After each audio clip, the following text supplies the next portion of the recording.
Hello guys, welcome back to another video, and well, this is my custom megalograptus figure. It probably is at the time this video is coming out on my Etsy, so if you'd like to pick this guy up, please go check that out.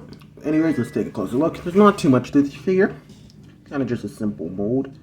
Not too much coloration either, I kind of just wanted to make it plain brown, kind of similar to the Chased by Sea Monsters one, though I will probably re-release this sculpt in the future with different paint schemes. If you have any suggestions, comment down below. Anyways, the size is nothing too crazy. If I bring in my ruler, measures in at about 3.5 inches long, and in width is about 2 inches. In fact, I believe this is my largest casted figure. So yeah. Though there is another species that I may also make a casted figure in the future, possibly even in this wave, which will probably be larger than this guy. But yeah, this is the megalograptus.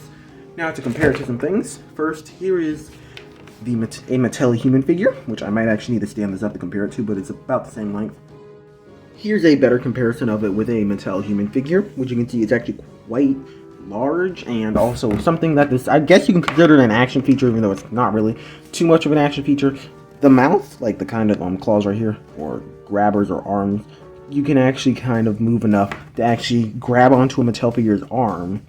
There's not a crazy lot of things you can grab on like this, but there are some things you can't, so it kind of grabs onto it as if it's kind of biting it, similar to how it bit Nigel's leg in Chased by Sea Monsters.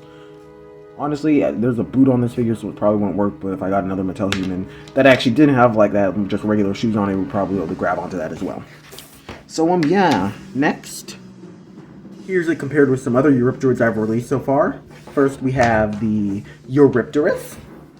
Next we have the Megarachne, and last but not least, we have it compared to the Jackalopterus, which is actually large enough to hold this figure in its pinchers. It's that large, the Jackalopterus, which I may re-release it again in the future. But the next Eurypterid that I plan on releasing is actually the Pterygotus, which will be kind of in between. Will be bigger than the Megalograptus, but smaller than the Jackalopterus. So that should probably be in a future batch in Wave 2. But yeah, back to the Megalograptus. I hope you guys enjoyed this figure, and if you would like a chance to pick it up, I will link my Etsy in the description where you can purchase it. And yeah, anyways, I'll see you guys in the next one. Goodbye.